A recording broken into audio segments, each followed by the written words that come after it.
Hey guys, welcome to another Home Lab series video today. In today's video, we'll be showing you how you can install actual budget.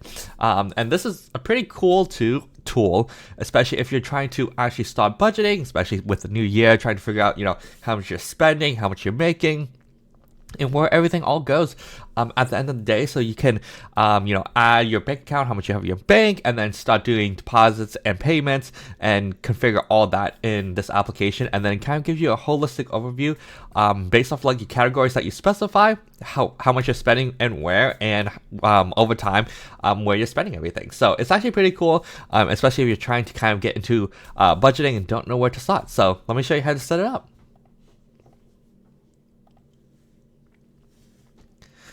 Alright, so the first thing that we'll need to do is we'll need to create a virtual machine to essentially host it with Docker installed on it.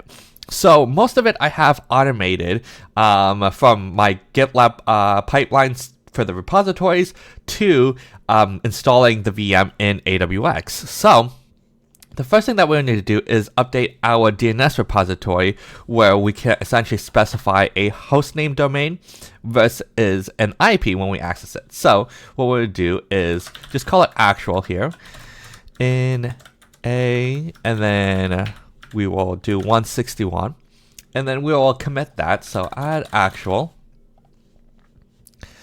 And then what we'll need to do also is go to our Ansible playbooks repository, where we will update the inventory file, which will essentially mean that it can our AWS instance can target this host because this host exists. So we'll name it actual, and then we will add actual to the inventory file. And that's pretty much it from the repository's perspective. So from here, we can go to our AWS. And in AWS, we can actually run our playbook that will create a new VM, patch it, install Docker and Docker Compose, create certs and step CA, and then set it up with Nginx on the machine. So that is just a workflow template that each one of these is called from a job template. So let's double check that the inventory finishes running. So it's pretty much going to finish running in like 1 minute. Like, it'll be pretty quick. And then, so what we have here is essentially we can run this playbook, and we will say the hostname will be actual, the IP will be 161, the VM name will just be what will show up in Proxmox, so it can be anything you want. And then the proxy address is for your Nginx to do the TLS. So we'll need to do actual budget GitHub to see what by default it's using. Obviously I could change it, but I like to kind of just go with what is. So if you go to the GitHub and go to their installation section, there is a Docker image that you can grab, and there will be a Docker Compose file. So let's look at this file here real quick. And it is running on 5006. So what we'll do is do HTTP localhost 5006. We'll hit next, and then we'll hit launch, which then it will essentially run all the templates in sequential order. And if one of the templates fail, it will stop, and then I have to like run it from there. So, but everything should work because I've been making videos with this workflow for a while. So this will take a few minutes. So we'll fast forward the video to when this is done. All right, now that it has finished setting up the server, what we can do is log into it via SSH. So we'll SSH to actual.dragon.local. We'll type in the password, and we get an essentially terminal prompt. So you can see that we have Docker installed. Docker Compose is also installed with the Nginx and certs. So what we can do is copy this Docker Compose file. So copy via dockercompose.yaml, paste it, and then let's take a look at anything that we will need to edit. So if we were to use any of the variables here, we would be able to uncomment it here. But if you're not using any of the variables, and so we'll leave as default, let's comment out the environment because we're not going to use any of the environment variables. So it'll create the directory actual data that's mounted to /data on it. So it's pretty simple. It doesn't seem like there's too much to it. So let's save that. Then we could do a docker compose up -d for detached mode, so it will run essentially in the background and not the foreground of this terminal session.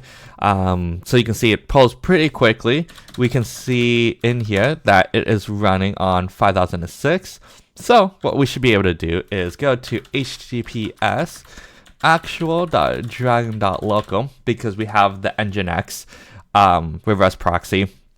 So then you get the page for actual. So we can type in a password that we'll use in here for your account. So let's click OK.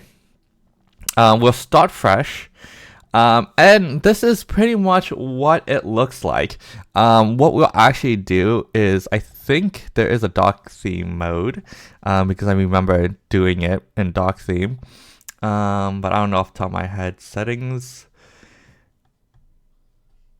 where it is. But that's okay. I recall there being a doc theme because I was password doing it earlier. But from here, what you can do is add accounts. So there's an add account button at the lower left. So you can add an account. So there's a few ways you can do it. You can create a local account so you can manually edit the transactions. And then there are two things here where you can link your bank account. This is for if you want to link a bank account. I have honestly no idea if this works. I personally am not going to do that. Mainly because I'm a little bit more of a security conscious when it comes to linking things to like my bank account. But I'll create a local account to kind of show you how you can do this. So let's go with, we'll have our first local account, we'll call it bank, and let's start off with like $10,000, right? So now what you have here is kind of like, you can click on budget, you can see your budget.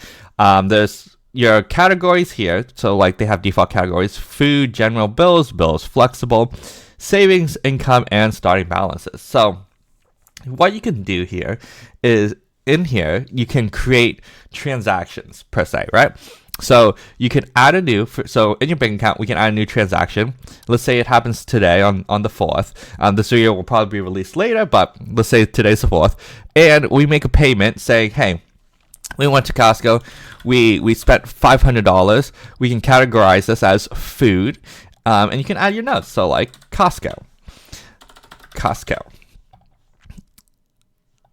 Then you can continue on and add more transactions. So let's say like get paid every Friday or every other Friday or whatever, and you can say deposit, and say you make like $2,000.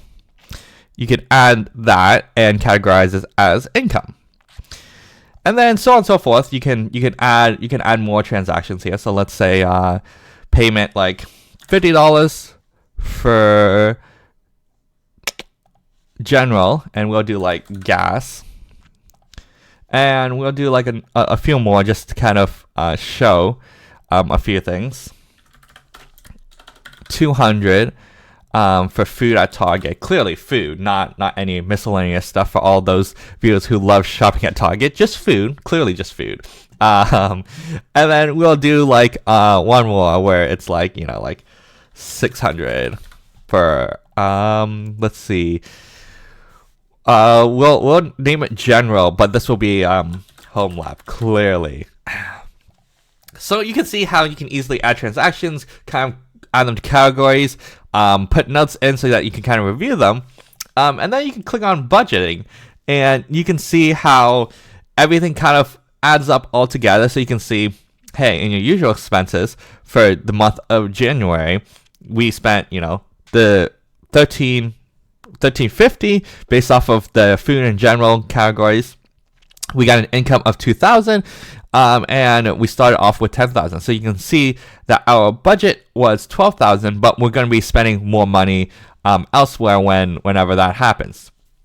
So you can kind of budget, and you can click on all the months. So like in February, you'll see that in January we would have spent this much money. So our budget, or how much we have left to spend in February, would be $10,650. So it's kind of cool because then you kind of see over time, based off of how much you're spending every month, how much you essentially have, and where things are going. So you can do schedules as well. So this is a little bit easier to add a schedule.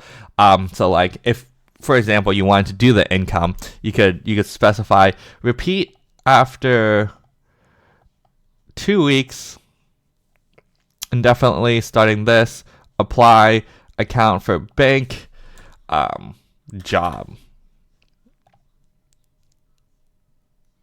Let's see, transfer to and from bank, and the 2000. So you can also do scheduled transactions for those that you already know, how much you're going to be getting added and whatnot. So you can see how these are recurring. The reports is kind of a general gist of what you have here in regards to cash flow, some dashboards, some graphs, for those of you who are a little bit more visual. But this is, in my opinion, is pretty cool that you can kind of see and take a look at.